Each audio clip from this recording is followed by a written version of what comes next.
अभी यहाँ पर एक व्यक्ति थे, शायद वो चले गए, उन्होंने संदेश देने की बात की थी, पर उन सचिव साहब का ये कहना है कि जो भी चीजें होंगी संदेश के द्वारा आपको बता दी जाएगी। और आपको ये भी बता दें कि सबसे बड़ा कारण ये है कि अगर यहाँ पर कोई बात करने के लिए आता है तो हमने ये देखा है ना तो अध्यक्ष ना तो कोई सचिव मिलने के लिए तैयार है। और सबसे बड़ी बात है, हमने जब इनसे पूर्व में बात की तो ये कहा गया कि एसपी और सीओ साहब से इनकी मीटिंग चल रही है, और मीटिंग होने के बाद अब तक ना अधिकारी कोई जिम्मेदार अधिकारी बाहर आया है, ना कोई मैसेज अभी दिया है। हाँ, ये जरूर मैसेज हमें मिला है कि सचिव साहब जो भी ये मैसेज होगा आपको कन्वे कर दिया जाएगा। आखिर युवाओं के भविष्य के साथ कब तक खिलवाड़ होगा, और एक सेक्शन ऑफिसर यहाँ पर पेपर लीक कर लेता है, और आखिर 20 वर्षों तक कितने पेपर लीक हुए होंगे। और ये भी अब गुप्त सूत्रों से जानकारी मिली है, जेई के लिए 50 लाख रुपए, एई पद के लिए 50 लाख रुपए, जेई के लिए 30 लाख रुपए और 35 लाख रुपए प्रवक्ता के लिए तक ये जो है परीक्षा लीक करी गई है। अब सबसे बड़े सवाल ये है कि जब जिम्मेदार अधिकारी सुनने के लिए तैयार नहीं होते हैं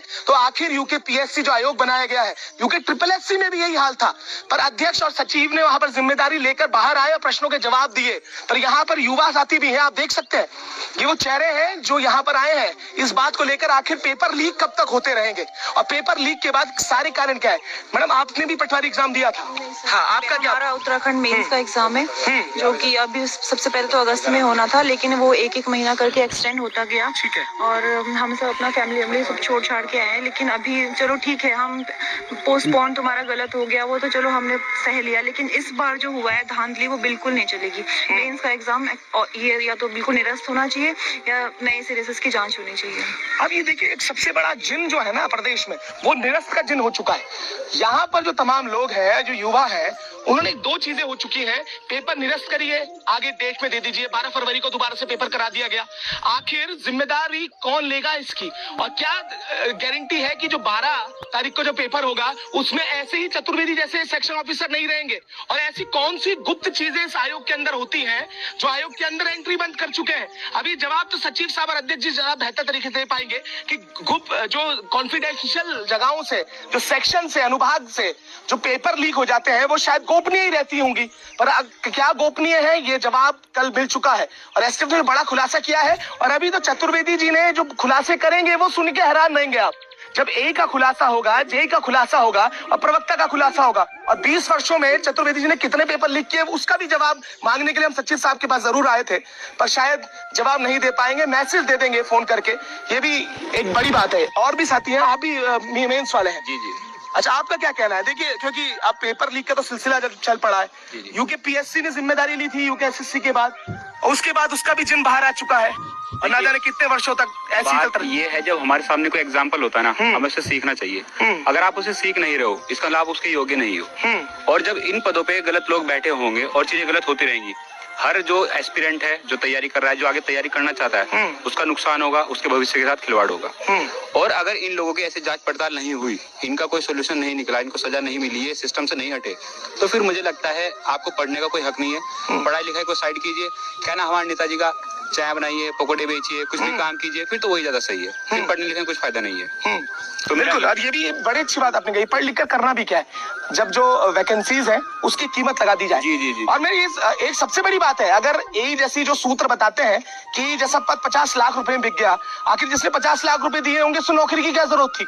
सबसे बड़ा विषय ये भी है, तो उसको लेकर भी बड़ा सवाल मैं इसलिए कह रहा हूँ आपको। यूकेपीएससी की जो भूमिका अब निकल कर आती है, ये कहा गया था क्योंकि धामी जी का एक बयान था जिसमें उन्होंने कहा कि अब चीटिंग के लिए और इसके लिए अब कोई सोचेगा भी नहीं, पर यहाँ चतुर्वेदी जी थोड़ा सा एक कदम आगे निकले, उन्होंने सोचा नहीं, उन्होंने कर दिखाया। अब बताइए क्या कहेंगे कि आखिर कितने सही मानते हैं जो परीक्षाएं अब तक हुई है 20 वर्षों में? अब तो 20 वर्षों की बात हम करेंगे। देखिए, एक तो ये वाली बात हो कि अपना उल्लू सीधा करने वाली बात हो गई। दूसरा, आप किसी को सपने दिखाइए और उन सपनों के लिए आप एक कदम ना उठाइए, तो उस सपने का कुछ फायदा नहीं है। डॉक्टर APJ अब्दुल कलाम ने कहा था कि भाई सपने देखो, खुली आंख से देखो, उन्हें पूरा करने के लिए आगे निकलो। अब आप एक चीज बताइए, जितने भी तैयारी करते हैं बच्चे, कौन आना चाहता है गवर्नमेंट जॉब में? जो मिडिल क्लास के आदमी है, जो गरीब क्लास के वो है इंसान है। अब इनके पास 50 लाख कहाँ से आएंगे, 12 लाख कहाँ से आएंगे? और अगर पैसे वाले ही सिस्टम में जाएंगे तो फिर आप पैसे की बोली लगाइए ना। हम अपनी किडनी बेच देंगे, अपनी बोली लगा देंगे, शायद कोई बच्चा अपने माँ बाप को बेच देगा या माँ बाप बच्चों को बेच देंगे। मेरे 4 बच्चे हैं तो हम पैसे दे के लगवा लेंगे, परिवार सुधार लेंगे। अगर पैसे की बात है तो पैसे बता दीजिए हमें, हम तैयारी नहीं करेंगे। उन किताबों का क्या फायदा? क्यों छपाते हैं ये पुस्तकें, क्यों बना रहे हैं स्कूल, क्यों इनमें मेहनत की जा रही है, क्यों टीचर को वैकेंसी दी जा रही है फिर, जब पैसे की से सब कुछ होना है। नेता आते हैं जाते हैं, वो चलता है अपनी राजनीति के लिए। आज भी यहाँ पे नेता आए, चले गए, ले गए, उनको अपनी राजनीति बनानी है। फिर हमारा क्या काम है इसमें, हम कहाँ पे स्टैंड करते हैं? बिल्कुल, बच्चों की क्या गलती है इसमें? हाँ, बच्चों की क्या गलती है? पर एक मैं यहाँ पर बैनर देखा, ये समझने वाली बात होगी कि परीक्षाएं रद्द हल हो सकता है क्या? परीक्षाओं को रद्द करने के बाद अगर सिस्टम नहीं सुधारा जाएगा तो लगता है क्या रद्द होने के बाद चीजें सही होंगी? सवाल ये नहीं है कि रद्द करना क्या कोई रास्ता है। सबसे बड़ी बात है, तमाम तरीके की बातें हुई, तमाम तरीके की रद्द करने की बात हुई, वीडियो परीक्षा रद्द हो गई, अन्य परीक्षाएं रद्द हो चुकी है। तो क्या रद्द करना सॉल्यूशन हो सकता है? मैडम आप थोड़ा सा आगे आइए। रद्द करना सॉल्यूशन हो सकता है जब तक कोई कानून, सख्त कानून, जिसके लिए चतुर्वेदी जैसे हौसले बढ़ जाते हैं जब एक प्रदेश सूबे का मुख्यमंत्री ये बयान देता है कि अब सोचना भी कठिन होगा, पर यहाँ पर पेपर लीक उतार के दे दिए जाते हैं आगे। क्या कहेंगे इस पर? सर अंदर एक ही चतुर्वेदी थोड़ी है, पता नहीं कितने चतुर्वेदी होंगे। अब ये क्या भरोसा है कि एग्जाम कराएंगे और वो एग्जाम जो है सही मायने में आगे सही तरीके से होगा। मतलब हम पेपर में जाते भी है, हमें भरोसा थोड़ी मेहनत करने के बाद आगे आ जाएंगे। अब क्या पता इन लोगों ने ये पेपर भी किस किस को भेज दिया है, क्या पता प्री में ही पहले ही बिक गया हो पेपर, कैसे कह सकते हैं? अब हम तो रात दिन घर में बैठ के मेहनत कर रहे हैं ना, लेकिन खरीदने वाला तो पेपर खरीद के चला गया है। हम क्या करेंगे आगे चल के? तो भरोसा तो दिलाए, हमें तो आयोग पे भरोसा ही नहीं है। अब पेपर दे या ना दे, ये क्लियर कर दे आयोग, या फिर ये कह दे भाई तुम इतने पैसे लेके आओ फिर तुम्हारा सिलेक्शन होगा, तब तो हम आगे कुछ सोचे भी। हमें तो समझ ही नहीं आ रहा, हम 2 दिन से पढ़ाई भी नहीं कर पा रहे हैं। अब ये तो आयोग को ही क्लियर करना होगा कि हमें पैसे देने हैं या मेहनत करनी है। तो इसका रास्ता, मैं आप सॉल्यूशन की भी बात कर लूंगा इसमें, क्या सॉल्यूशन लगता है आपको? क्योंकि ये इस जो पोस्टर, ये मैंने एक शुरुआत से जब मैं पूरा मामला ये देख रहा था युवाओं का, तो उन्हें रास्ते 2 नजर आते हैं। एक तो रद्द का रास्ता नजर आता है और एक सेग्रीगेशन का रास्ता नजर आता है, जो अभी आपके केस में नहीं है। पर जो परीक्षाएं जिन्होंने दी है उन्होंने 2 रास्ते करे। एक पक्ष था जिन्होंने कहा ये परीक्षा रद्द होनी चाहिए, जैसे आप लोग भी कह रहे हैं कि क्या भरोसा, आयोग भरोसा दिलाए। अगर भरोसा नहीं दिला पाते तो रद्द की और मांग करेंगे आप भी? सर रद्द की मांग भी कर ले, लेकिन सिस्टम जब तक अंदर से नहीं ठीक होगा तब तक रद्द कराने के बाद भी तो यही सिस्टम है। एग्जाम तो यही लोग कराएंगे ना, रद्द होने के बाद भी वही कंडीशन जो की त्यों रहेगी। तो ऐसे कैसे कह सकते हैं कि रद्द करा के ये लोग ठीक कर देंगे? पहले अंदर का सिस्टम तो सुधार लेंगे। बिल्कुल। तो सिस्टम पहले सुधारे, उसके बाद ही कोई कंडीशन हो सकती है अप्लाई। फिर इस वाले पेपर को हम तो पीछे कराने की मांग नहीं, हम ये कह रहे हैं कि जब तक सिस्टम नहीं सुधरा तब तक रोक दिया जाए। हमें भी लगे कि आगे चलिए चीजें अच्छी होंगी। अभी लोगों को यही नहीं पता कि हमारे यहाँ कौन भ्रष्ट बैठा है। ये तो बड़ी एक मतलब मजाके वाली बात हो गई है। नहीं बिल्कुल, और सबसे बड़ी बात है सेक्शन ऑफिसर का मालूम नहीं है। हाँ, दरवाजे जरूर बंद कर दिए हैं, ये आप बड़ी खूबसूरती है आयोग की। वो थोड़ा सा कैमरामैन को बोलूंगा वो दरवाजे भी जरूर दिखाइएगा कि दरवाजे बंद करने से सच्चाई तो छुप नहीं जाएगी। पर खैर ये है आयोग का, ये जिस तरीके का रवैया है ये दिखाता है कि किस तरीके से जो अधिकारी हैं हिटलरशाही में उतर आए हैं। और सबसे बड़ी बात यह है, जब आप मीडिया से प्रश्न देने के लिए, प्रश्न के उत्तर देने के लिए इस तरीके की हरकत करने लगते हैं, तो इससे पता चलता है कि आयोग के अंदर क्या चल रहा होता है, कितने गोपनीय काम होते हैं, सब बताएंगे। जी सर, आपका भी पीसीएस का पेपर था। मैं अमित जी आपके माध्यम से एक छोटा सा मैसेज देना चाहता हूँ बस। देखिए, जैसे वीपीडीओ का पेपर हुआ जी, इन्होंने कहा रद्द कर दीजिए। बिल्कुल। आप लोगों ने 916 में से 500 बच्चे तो ईमानदार होंगे, रहे होंगे। अब ये इसका तो हम कोई जवाब नहीं। आपने उनकी बलि दी इस चीज के लिए कि आगे ये चीज नहीं होगी। बिल्कुल। अब जब ये चीज रिपीट हो रही है तो उनको जो फांसी आपने दी है वो कहाँ जाएंगे? अब सवाल यही है सर, सवाल यही मैं आपसे कर रहा हूँ।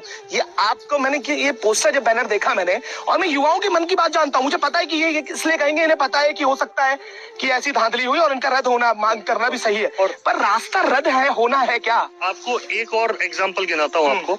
मैं लोक सेवा आयोग के पेपर 2016 से दे रहा हूँ, ठीक है, और 4 एग्जाम के प्री का टॉपर हूँ मैं। हिमांशु शर्मा नाम है मेरा। 4 एग्जाम में मेरे हाईएस्ट मार्क्स हैं।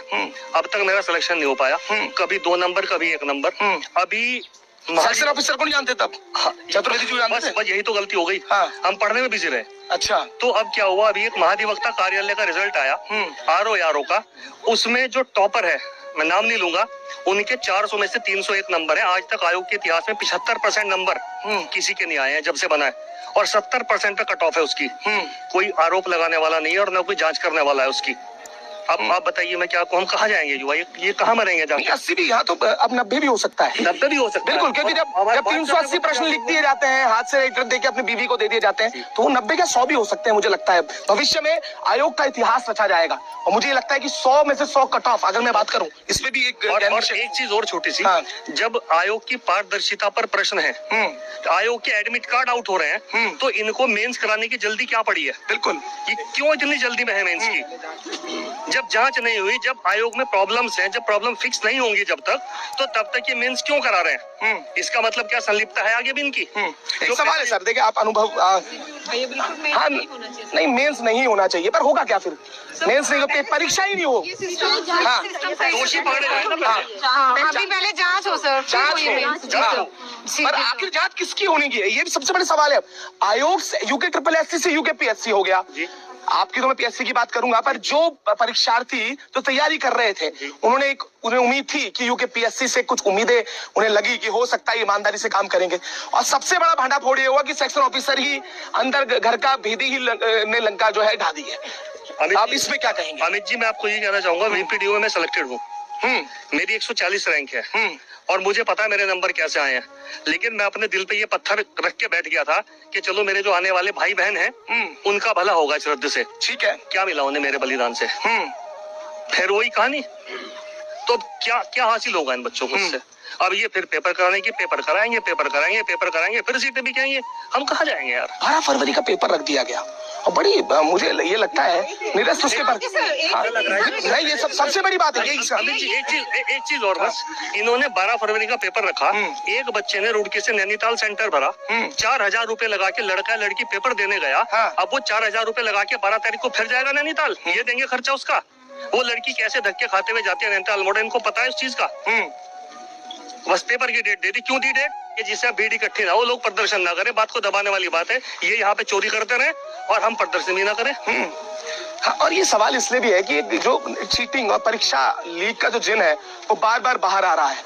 और हाँ, पुष्कर सिंह धामी ने बड़ा अच्छा एक निर्णय, मैं बात करूंगा कि आगे डेट दे दी जाए, निरस्त कर दी जाए परीक्षा, ये बड़ा आसान हो चुका है। पर इन चेहरों को देखिएगा, और एक बहुत अच्छी बात उन्होंने कही, जब सुदूर गांव का कोई व्यक्ति जब वो नीतिमाणा से चलकर देहरादून की ओर रुख करता है, तो क्या खर्चे लेके वो आता होगा, और क्या सपने लेके वो देहरादून अस्थायी राजधानी और नेताओं की राजधानी में आकर पढ़ाई कर रहा होता है। उसके बारे में कितने नेता सोचते हैं वो कोई नहीं जानता, आयोग के कितने अधिकारी सोचते हैं। हाँ, दरवाजे बंद करने के लिए ये तमाम लोग जरूर आगे रहते हैं। आप कुछ कह रहे थे सर, एक बड़ा सवाल है। ये कहना चाह रहा था कि जैसे कि हमारा जो ये उत्तराखंड लोक सेवा आयोग संवैधानिक संस्था है, इस संवैधानिक संस्था पे हम विश्वास कैसे करें अब, और भविष्य में इस बात की कौन गारंटी देगा जो राज्य लोक सेवा आयोग एग्जाम कराएगा उनमें पारदर्शिता रखी जाएगी? कौन गारंटी देगा इस चीज की? विश्वास हट चुका है, बिल्कुल विश्वास बिल्कुल हट चुका है। कितने आयोग बदलेंगे? मैं खुद यूके जो आपका जो VPDO वाला एग्जाम हुआ था, मैं भी उसका सिलेक्टेड कैंडिडेट हूँ। अभी जो मेरा एग्जाम हुआ था ये पटवारी का, मेरे 89 मार्क्स है उसमें। मैं अभी और लाइव देख करके यहाँ से रुड़की से चल के यहाँ पे आया हूँ अपनी बात रखने के लिए। कहाँ जाइए ये बच्चे, कहाँ जाइए?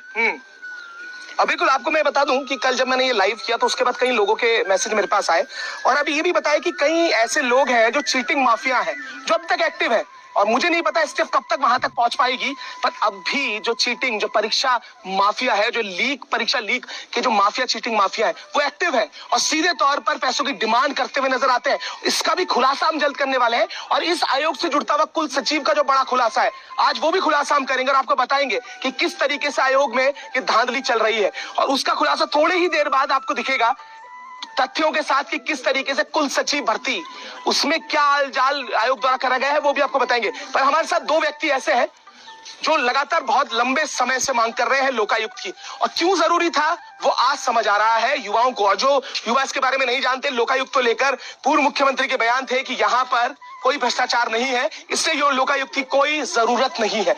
इसको लेकर कई दिनों तक, कई महीनों तक आंदोलन किया एक नाले के ऊपर बैठे रहे, पर उसके बाद भी जब लोगों का समर्थन नहीं मिला, पुलिस ने जबरन वहां से उठाया तो धरना स्थल पर गए और एक गड्ढा खोदकर उसमें अपने देह त्याग करने की बात इन्होंने कही। पर उसके बाद फिर से पुलिस ने गिरफ्तार किया और आज फिर युवाओं की आवाज उठाने के लिए बलोदी जी है, बडोनी जी है। बलोदी जी, क्या कहेंगे इन आयोगों के बारे में? क्या कहेंगे, किस लिए बनाया था? आप तो राज्य आंदोलन कर ही रहे, वहां पर लाठियां खाई, इसलिए बनाया था कि दरवाजे बंद कर दी जाए उत्तराखंड के लोगों के लिए, उत्तराखंड की मीडिया से आपसे उत्तर ना हो देने के लिए। क्या कहेंगे इस पर? बहुत बड़ा दुर्भाग्य है हम लोगों का कि हमें ये पता नहीं था कि उत्तराखंड राज्य की जो कल्पना हमारी थी कि उत्तराखंड राज्य बनेगा, हमारे जो पीढ़ी है, आने वाले हमारे जो बच्चे हैं, जो हमारे उत्तराखंड की जो उत्तर प्रदेश बहुत बड़ा राज्य था, तो छोटा राज्य बनेगा जब, तो हमारे राज्य की जो कल्पना थी कि हमारे बच्चों को, युवाओं को रोजगार मिलेगा। लेकिन आज बहुत बड़ा दुर्भाग्य है। और जबकि ये भारतीय जनता पार्टी की सरकार जब आई थी तो इन्होंने ये कहा था कि कांग्रेस की सरकार में भ्रष्टाचार हुआ है और भ्रष्टाचार हुआ है, हमारी सरकार आएगी तो हम 100 दिन में भ्रष्टाचार के खिलाफ लोकायुक्त ले आएंगे।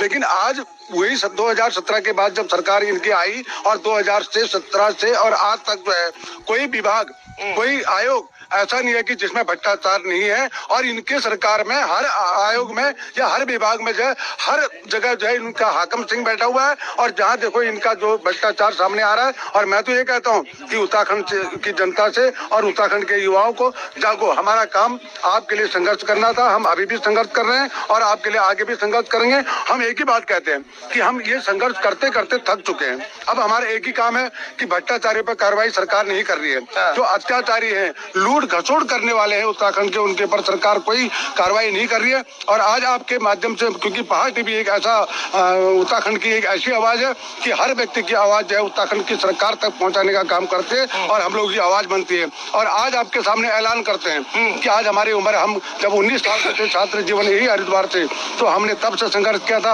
आज हमारी उम्र 52 साल की हो गई है। हमने देखा कि हर व्यक्ति भ्रष्टाचार में लिप्त है और सरकार कहती है हम भ्रष्टाचार के खिलाफ कार्रवाई करेंगे। लेकिन किसी भ्रष्टाचारी को आज तक इन्होंने जेल नहीं डाला, किसी भ्रष्टाचारी के ऊपर कार्रवाई नहीं करी। इतना जरूर है, आपके माध्यम से हम इतना जरूर कह देना चाहते हैं कि भ्रष्टाचार का खुलासा अगर नहीं होता है तो ये परमानंद बलोदी आपके सामने कह रहा हूँ कि परमानंद बलोदी, चाहे सेवा चयन आयोग हो, लोक सेवा आयोग हो, हम यहाँ पर जाएंगे। हमारे को चाहे तुम फांसी के फंदे पर चढ़ा दो, सुल्ली पर चढ़ा दो, लेकिन अब हम एक ही काम है कि जब न्याय नहीं मिलेगा तो हम इस आयोग में, या जहाँ भ्रष्टाचार होगा वहाँ उस अधिकारी को कहो या उस आयोग में कहो या उस दफ्तर में कहो कि जहाँ भ्रष्टाचार हो रहा, भ्रष्टाचार की पुष्टि होने के बाद भी कार्रवाई नहीं हो रही, तो हम सीधा एक ही काम रहेगा कि हम वहाँ आग लगा देंगे उस कार्यालय को। हम बिल्कुल, ऐसी जरूरत नहीं है ऐसे कार्यालय की और ऐसे विभाग की, हमारे वहाँ कोई आवश्यकता नहीं है। हम चाह रहे हैं कि उत्तराखंड राज्य एक खुशहाल राज्य हो। उत्तराखंड राज्य की जो कल्पना थी, उत्तराखंड के हमारे इन बच्चों के साथ जो अन्याय हो रहा है, इनको जो सड़कों पर जो है दौड़ करके भूखा रह करके रहना पड़ रहा है, तो मैं चाहता हूँ कि ये कार्रवाई इनके ऊपर हो, नहीं तो हम आगे और आंदोलन करेंगे। ठीक है, बिल्कुल। और अभी देखिएगा एक और नई चीज आपको दिखाते हैं, कैमरामैन को उनको पीछे देखिएगा, बैरिकेडिंग होना शुरू हो गई है और ये जरूरी भी है। आखिर क्यों आयोग के बाहर आंदोलन हो, क्यों आयोग के बाहर इतने ईमानदार जो आयोग एग्जाम करवा रहा है, उसे बैरिकेडिंग की जरूरत इसलिए भी है कि अधिकारियों तक कोई ना पहुंच सके, क्योंकि इतनी ईमानदारी से इन्होंने पेपर कराए हैं। सेक्शन ऑफिसर जो बहुत ईमानदार थे, चतुर्वेदी साहब, इतनी ईमानदारी का उन्होंने परिचय दिया, उसके बाद बैरिकेडिंग होनी जरूरी है। तो आप देख सकते हैं बैरिकेडिंग अब करने लगे कि कोई विरोध प्रदर्शन ना हो और इन युवाओं से। और एक सबसे बड़ी बात है, ये आंदोलन जब शुरू हुआ था तो युवाओं ने एक भूमिका निभाई थी और मुझे लगता है कि वो उत्तराखंड की आंदोलन में अब वो इतिहास को याद करने के पल आ चुके हैं। बडोली साहब है हमारे साथ और मैं कहना चाहूंगा कि करोड़ों रुपए का भ्रष्टाचार लोकायुक्त कार्यालय में हो गया। सैलरी के नाम पर, वेतन के नाम पर लोकायुक्त कार्यालय में सैलरियां चली गई, नई नई मशीनें, फर्नीचर के नाम पर पैसा खर्च हो गया। ये भ्रष्टाचार अलग है, भ्रष्टाचार के लिए बनाया गया लोकायुक्त भ्रष्टाचार में शामिल हो गया। और ये जो युवा है जो मांग कर रहे हैं कि जांच होनी चाहिए इन भर्तियों की, सीबीआई जांच हो, आखिर होगा क्या? बडोली साहब, लोकायुक्त बनाया गया था ना, उसी के दफ्तर में भ्रष्टाचार शुरू हो गया, कभी फर्नीचर के नाम पर। क्या कहाँ जाएंगे ये युवा? आप तो आयोग ने बैरिकेडिंग शुरू कर दिया लगाना। कहना है ये जो बैरिकेड लगाए जा रहे हैं, ये जो ताला इन्होंने ताला बंद गेट में लगा दिया है, ये अंदर चोरी बाजारी करने के लिए इन लोगों ने ये लगा दिया है। ये अंदर खाने सब चोरी बाजारी कर रहे हैं। अब हम उन अधिकारी को छोड़ने वाले ने इनका हम मुंह काला करके जूते की माला डाल डाल के रोडों पे घुमाएंगे। वो दिन दूर नहीं। हम बोलते युवाओं से हमारे हाथ जोड़कर अपील है कि बच्चे जागे, अपने अधिकारियों को ले जागे, क्योंकि लोकायुक्त कार्यालय जो पटेल नगर में खुला हुआ है, आपने खुद देखा हम लोग कितने दिन तक वहाँ भी धरने पे रहे, एकता बिहार में भी रहे। हम इन बच्चों के लिए इसलिए लड़ रहे हैं क्योंकि हमारे जो बच्चे युवा हैं उनके साथ ये धोखा कर रहे हैं। आज जो बच्चे उम्र जिनकी निकल जा रही है उन बच्चों का क्या कसूर है?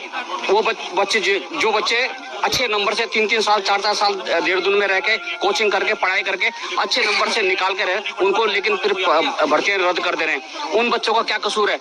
मेरा बच्चों से सभी से कहना है कि बच्चे जागे। लोकायुक्त कार्यालय खुला हुआ है। लोकायुक्त अगर बैठेगा, ईमानदार सशक्त लोकायुक्त बैठेगा तो उस पर इन भ्रष्टाचारियों पे कार्रवाई होगी। ये जेल जाएंगे भ्रष्टाचारी, और तब जब 2-4 अच्छे अधिकारियों की नौकरी जाएगी, नेता जेल के अंदर जाएंगे, तभी उत्तराखंड में शांति आएगी। नहीं तो ये आंदोलन बहुत विकराल रूप लेगा। मेरा सभी से कहना है कि अब बच्चे लोग जागे और अपने अधिकार को समझे। जब तक बच्चे लोग एक दूसरे का मुंह ताकते रहेंगे तब तक कुछ नहीं होने वाला है, क्योंकि सबको निकलना पड़ेगा और रोड पे आना पड़ेगा और इन भ्रष्टाचारियों की बैंड बजानी पड़ेगी। ये जो अभी हम पिछले महीने यूकेएससी में मर्तोलिया से मिले, उन्होंने हमको आश्वासन दिया था कि जो पहली गलती जिन्होंने कर दी अब दोबारा गलती नहीं होगी।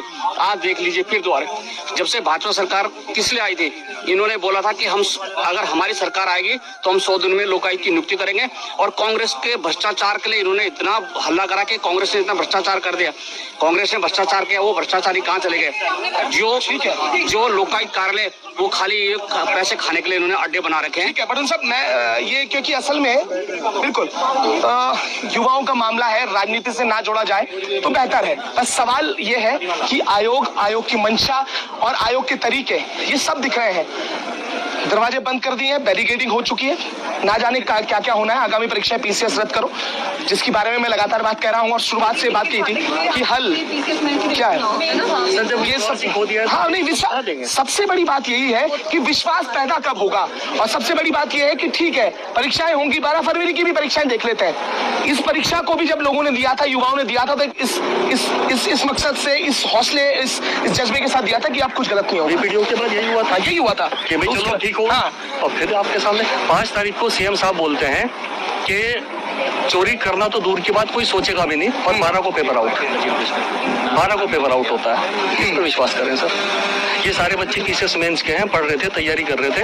अब बताओ ये इनका कितना वैल्यूबल टाइम है। ये पटवारी परीक्षा दी थी किसी पीसीएस वाले हैं सर। आपने भी दी, थोड़ा सा आ गया। 89 मार्क्स से 89 मार्क्स है। अच्छा, आपके कितने हैं? 75। ठीक है। हाँ, कितनी नंबर आंसर? मेरे 71 आ रहे हैं। 71। तो आप ये देख सकते हैं कि मेरे पास बहुत फोन आए जब पटवारी परीक्षा हुई। उसके बाद युवाओं के जो चेहरे थे वो खुश थे, वो भी इसलिए क्योंकि उन्होंने कहा कि बहुत आसान पेपर था। मैं इससे पूछना चाह रहा हूँ, ये कट ऑफ जो है हाई जरूर जानी थी, और इस पे चर्चा हो रही थी कि जितना आसान पेपर रहता है तो उसमें कट ऑफ जो है ऊपर चली जाती है। पर हाँ, ये विश्वास था युवाओं को कि इस बार सही हुआ है सब, और इस बार नंबर आ जाएगा। हाँ सर, बिल्कुल सही कह रहे हो आपने। जैसे कि हमने पेपर दे के आया, मेरे 89 मार्क्स थे, तो मुझे अंदर से खुशी की लहर थी कि भाई 89 में तो हो ही जाएगा, 100 में से 89 मार्क्स कोई कम नंबर नहीं है। और रही बात ग्रुप सी के लेवल की, ग्रुप सी के लेवल अगर देखा जाए, ग्रुप सी के एक लेवल ऊपर का एग्जाम था, इतना आसान नहीं था। पॉलिटिकल साइंस के क्वेश्चन ऐसे थे कि जो 4-5 क्वेश्चन ऐसे थे ग्रुप सी वाले के, उन्होंने तुक्के मार के किए होंगे, डायरेक्ट नहीं किए होंगे। बिल्कुल एक्यूरेट यही एग्जाम है, इसका आंसर यही है। ऐसे बहुत सारे सवाल थे जिसको इनडायरेक्टली जो बच्चा डीपली पढ़ने वाला बच्चा है वो उसने ही सॉल्व किया होगा उसको। और 89 मार्क्स मैं आपके सामने लेकर खड़ा हूँ, और मैंने रात देखा कि क्या बोलते हैं ये पेपर रद्द हो गया।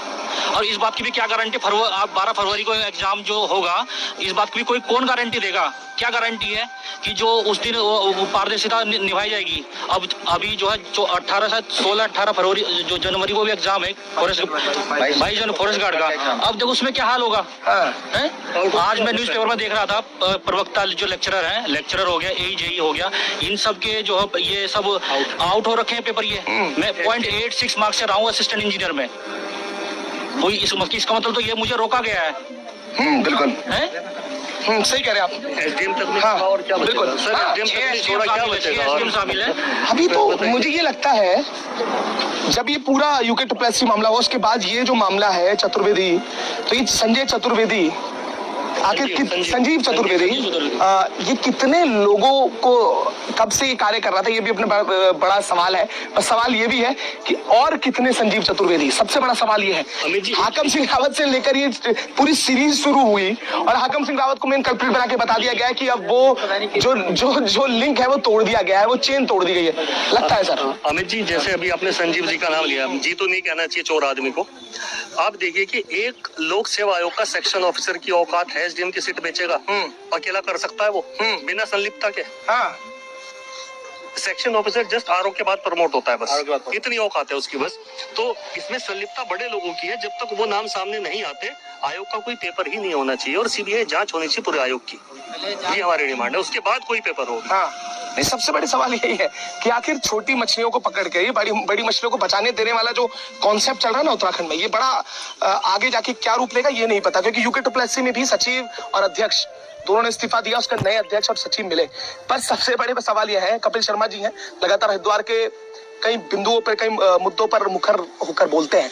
शर्मा साहब, युवा खड़े हुए हैं आपके पास और खुद युवा भी हैं, आप क्या कहेंगे? आपने भी लंबी लड़ाई लड़ी है यूकेपीएससी से, क्या कहेंगे इसको लेकर? क्या मानते हैं सेक्शन ऑफिसर? और एक बड़ा सवाल उठा है कि क्या बिना अधिकारी और बिना ऊपर के जो लोग हैं उनसे मिले हुए ये सारा मुमकिन है? सेक्शन ऑफिसर ऐसा कर सकता है, क्या कहेंगे? देखिए, जो सबसे बड़ी गलती है वो हमारे जितने भी मंत्री हैं या कोई भी कैबिनेट में बैठा हुआ है, उनके कारण ही ये भ्रष्टाचार होते हैं। अगर कोई 20 लाख या 50 लाख दे रहा है तो ये मान लो कि भ्रष्टाचारी तो करेगा, वो अपनी घर की जमीन बेचेगा थोड़ा ना, वो या घर बार बेचेगा अपना। तो इस हिसाब से ये है, जितने भी हमारे कैबिनेट में बैठे हैं, माननीय धामी जी को भी ये सोचना चाहिए, जो कैबिनेट में बैठे पहले तो उनकी परीक्षा करवाई जाए। और हाई स्कूल इंटर फेल जो बिठा रखे वहाँ जो बात हुई थी उस पर भी कोई कार्रवाई नहीं हुई। और इस पे अगर कल पेपर की जांच हुई है कि कल पेपर लीक हुआ है, तो आज इन्होंने इतनी बड़ी जांच बिठा दी है कि 12 तारीख को पेपर करवाएं। तो ऐसी इनके पास कौन सी मशीन है जो इन्होंने ये पेपर, पटवारी वाला जो पेपर है, तुरंत जांच बिठा दी गई है? यूके SSC वाले की जांच अभी तक क्यों नहीं कंप्लीट हुई? सीबीआई जांच क्यों नहीं करवाई गई? तो मेरा मानना ये है कि जितने भी आयोग में जो बड़े बड़े अधिकारी है, भ्रष्ट अधिकारी है, इन्हें या तो जनता के हवाले कर दिया जाए, या फिर जितने भी हमारे बेरोजगार साथी है जो पेपर दे रहे हैं उनके हवाले कर दिया जाए। जितने पुलिस प्रशासन को या अन्य शासन को लगाया जाता है उन्हें थोड़ी देर के लिए हटा दिया जाए। हम ये कहते हैं कि अगर जो संजीव चतुर्वेदी जैसे हम 2 मिनट में खत्म कर दें जो बात है, ये क्या कर रहे हैं? हमारे बेरोजगार साथियों को तो और परेशान कर रहे हैं। एक पैसे कहाँ से घर से लाएंगे? जिसकी जमीन है वो अपनी जमीन बेच के देगा क्या? ऐसे संजय चतुर्वेदी पता ना कितने हैं जो यही नहीं पूरे उत्तराखंड में कहीं बैठे हुए हैं। तो मेरा तो यही मानना है कि ऐसे पर उचित कार्रवाई हो और तुरंत इनको बर्खास्त किया जाए। जितनी इनकी आज तक की जो सैलरी दी है आयोग ने, वो पूरी की पूरी सैलरी जितने अभी 498 केंद्रों पे जो परीक्षार्थी बैठे थे उनके अकाउंट में डलवा दी जाए। उनका कितना खर्चा है अभी बड़े भाई ने जो बताया था, उस हिसाब से अगर देखा भी जाए 4000 या 5000 कम से कम घटता है। अभी मैंने कल एक छोटा सा उसमें जोड़ घटाव गुणा भाग किया था, तो लगभग मैंने कम से कम 1500 के हिसाब से जोड़ा, तो 498 केंद्रों पर देखा जाए तो कितना बैठ रहा है? ये कई करोड़ों में जा रहा है मामला। और ये सारे के सारे जो मगरमच्छ अंदर बैठे हैं, जो भी मीटिंगें कर रहे हैं, ये सब मगरमच्छ है। ये तो मछलियां ढूंढ रहे हैं कहाँ से भी मछली मिले। और बेरोजगार आदमी फार्म भरते जा रहा है। धामी जी कहते हैं कि बेरोजगारी युवाओं के लिए सुनहरा मौका, नौकरी का क्या मौका दिया भाई? तुम फार्म भरवा रहे हो, उसमें तो पैसे लगवा रहे हो विद्यार्थियों के, वो कहाँ से पैसे लाएगा? जब से ये उसकी वीडियो या वीडियो की भर्ती हुई थी, तो तब से मैंने खुद अपनी वो बंद कर दी है फार्म भरने। मैंने कहा, काहे को फार्म भरे, काहे को पैसा बर्बाद करें? जितना हम पैसा इधर बर्बाद कर रहे हैं उधर अपने खर्चे में लगाएं या किसी काम में लगाएं। तो कुल मिला के है, जब तक हमारे नेता भ्रष्ट बैठे हैं तो वही अधिकारी भी भ्रष्ट है। इसमें मिली जुली सब, कोई एक आधा अधिकारी नहीं है। संजय चतुर्वेदी जैसे पता ना कितने ये जो कैबिनेट में बैठे हैं वो सब दलाल है। अभी आपने देखा होगा ये जो उत्तरी हरिद्वार में जो हॉस्पिटल बना है उसमें कितने करोड़ों रुपए गए हैं। तो इसकी जांच क्यों नहीं करवाते ही है? तो मेरा मानना यही है कि धामी जी इस पर उचित कार्रवाई करे, नहीं तो धामी जी अपने घर में बैठ जाए, कोई आवश्यकता नहीं है उन्हें मुख्यमंत्री बनने की। ये केंद्र शासित प्रदेश घोषित कर दें इसे, या राष्ट्रपति शासन लागू कर दें। काहे को नेताओं को बिठा रखा है इस पे? तो इस पे उचित कार्रवाई करें।